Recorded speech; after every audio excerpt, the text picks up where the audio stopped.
Un bonheur de vous retrouver pour cette nouvelle page d'information. Bonsoir à tous et bienvenue dans ce 20h sur la télé totalement vôtre. Voici les titres. Depuis le début du mois de mars, les autorités mauritaniennes ont refoulé près de 2000 migrants maliens. Même si les autorités maliennes sont prêtes à accueillir tous ses compatriotes, elles invitent tout de même la Mauritanie à respecter les droits des migrants maliens. Vous allez avoir les détails dès l'entame de ce journal. Après plusieurs mois de bataille judiciaire, l'économiste Dr Etienne Fakaba Sissoko a enfin recouvré sa liberté. Cette libération intervient après qu'il ait purgé sa peine d'1 année de prison ferme. Les centres de santé de 7 villages du cercle de Balaouli sont désormais dotés d'ouvrages d'eau et d'assainissement. Ces réalisations de WaterAid visent à améliorer les services de soins dans ces centres de santé. Vous allez avoir les détails tout à l'heure et voilà donc pour les sommaires.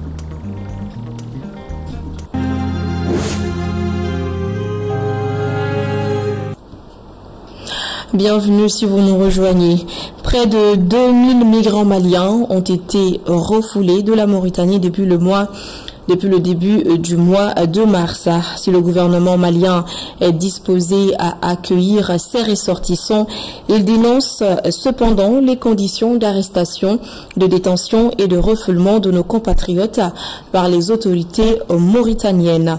En conférence de presse ce 26 mars 2025, le ministre des Maliens établi à l'extérieur a appelé au respect des droits des migrants. Le point avec Maliki Diallo.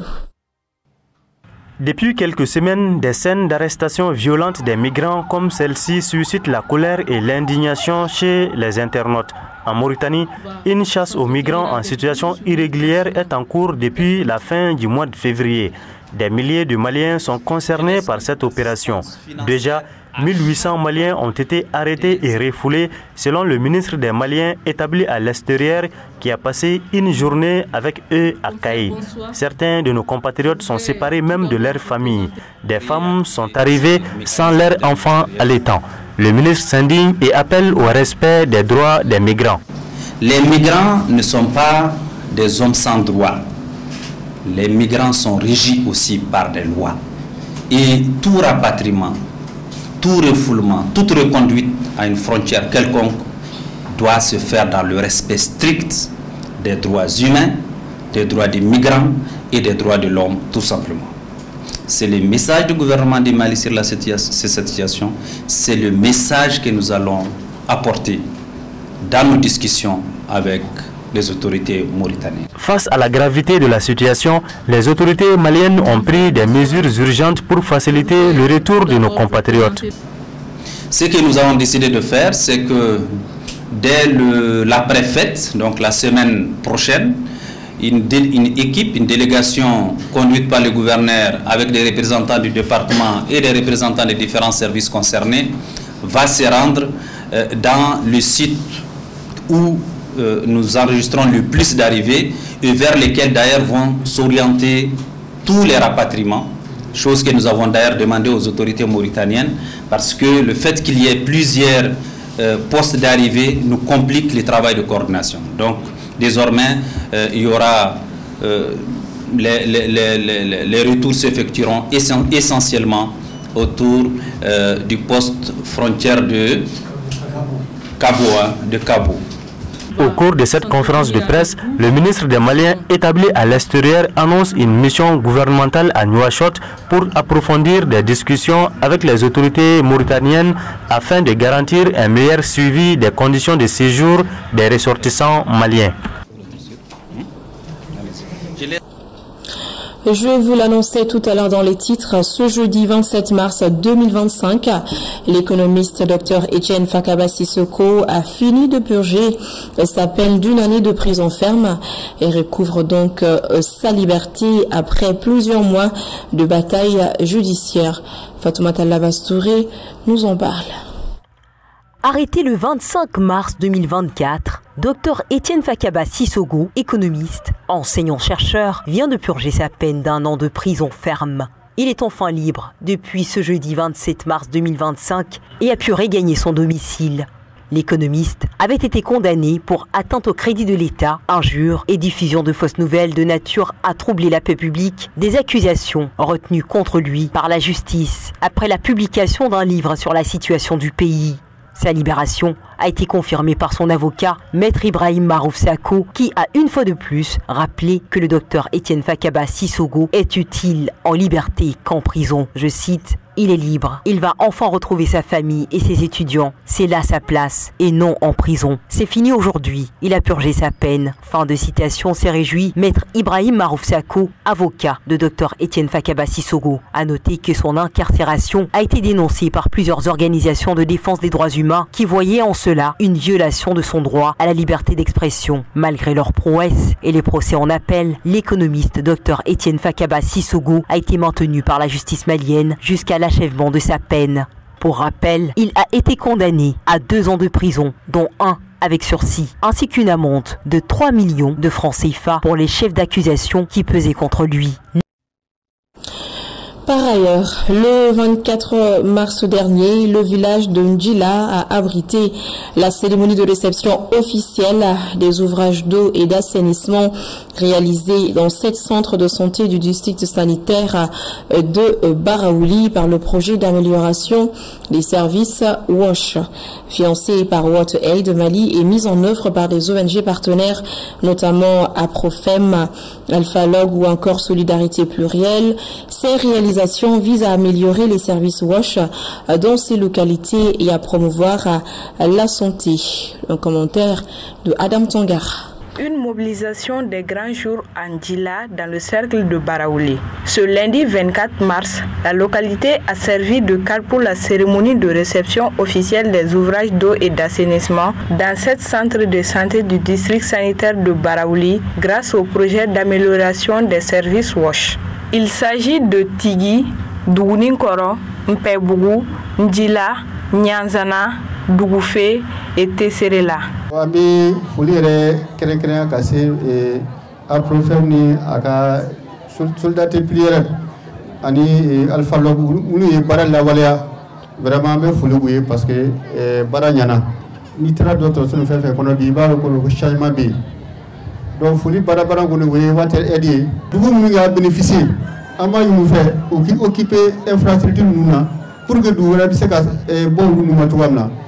Il faut noter que ces infrastructures WASH ont été financées par WaterAid Mali et mises en œuvre par les ONG partenaires dont Aprofem, Alphalog et Solidarité Plurielle. L'accès à l'eau potable pour tous fait partie des préoccupations des plus hautes autorités et demeure un enjeu sanitaire et économique important. Chers habitants de Ndjila et d'ailleurs, ces projets sont une étape majeure pour notre cercle. Mais ce n'est que le début. Aussi, je vous engage, chers habitants de Ndjila et d'ailleurs, à prendre soin de ces ouvrages. Pour le rappel, WaterAid est une organisation qui œuvre dans le domaine de l'eau, l'hygiène et l'assainissement. La réalisation de ces infrastructures vise à améliorer la santé publique. Et pour la période 2023-2028, nous avons une stratégie qui est axée sur la priorisation de l'eau, l'hygiène et l'assainissement dans le secteur de la santé pour améliorer la santé publique. Donc cette réception va au-delà des ouvrages. C'est tout l'ensemble du paquet que nous avons mis au niveau du centre de santé, au niveau communautaire, pour vraiment améliorer la santé publique. Et cette mobilisation de la population témoigne de la satisfaction de ce que nous avons fait ici. Une visite guidée des ouvrages WASH réalisés dans le CESCOM de Ndjila a mis fin à cette cérémonie de réception qui restera gravée dans la mémoire collective. Et nous restons à l'intérieur du pays de Baraouli. Nous nous rendons à Bafulabe où un incendie d'origine criminelle a causé des dommages chez un enseignant. Et oui, dans la soirée du 24 mars 2025, un incendie a ravagé la case ronde d'un enseignant à Futouba, un village situé dans la commune de Nyambia, dans le cercle de Bafulabe. L'information nous émane de nos confrères de Studio Tamale. Ce feu, vraisemblablement d'origine criminelle, a détruit plusieurs biens, notamment un ordinateur et un téléviseur. Les habitants alertés ont quand même réussi à maîtriser les flammes. Pendant que les villageois étaient occupés à éteindre le feu, un individu a tenté de voler les moutons de la victime, mais il a pris la fuite après avoir été démasqué. Une enquête locale est donc en cours pour situer d'éventuels coupables. À quelques jours de la fête de Ramadan, notre équipe de reportage a fait le tour de quelques ateliers de couture à Bamako. Et le constat est le même partout, une faible affluence à cause des difficultés financières que traverse le pays. Un reportage de Lassine Jakiti. En cette veille des fêtes de Ramadan, certains ateliers de couture sont pris d'assaut. Malheureusement, les clients tardent à récupérer leurs habits faute de moyens. Pour moi, il n'y a pas de grande différence entre le travail de cette année et celui de l'année dernière. En effet, le nombre d'habits que nous avons cousus cette année est équivalent à celui de l'année passée. La seule différence réside dans le fait que les clients n'ont pas d'argent pour récupérer leurs vêtements. À seulement 2 jours de la fête, de nombreuses personnes n'ont pas encore récupéré leurs habits.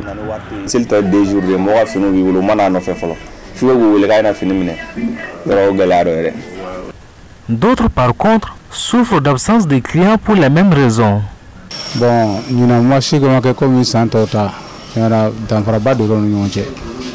Le marché de cette année est très différent de celui des années précédentes. Autrefois, au même moment, il y avait beaucoup plus de clients.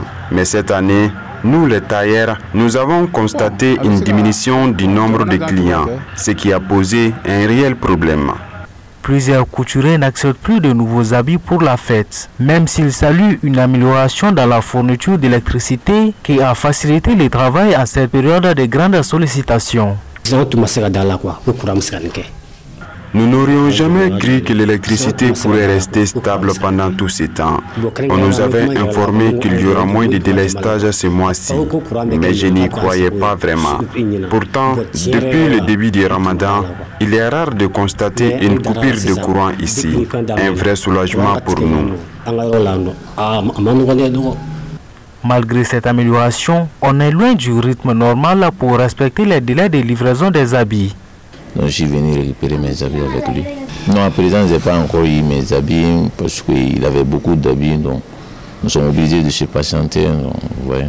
Nous, on comprend parce que c'est un travail manuel, bon, ce n'est pas un travail automatique. Donc nous sommes obligés de les attendre, quoi. En tout état de cause, les ateliers feront encore une fois de plus des heureux et des malheureux. Ils en ont l'habitude.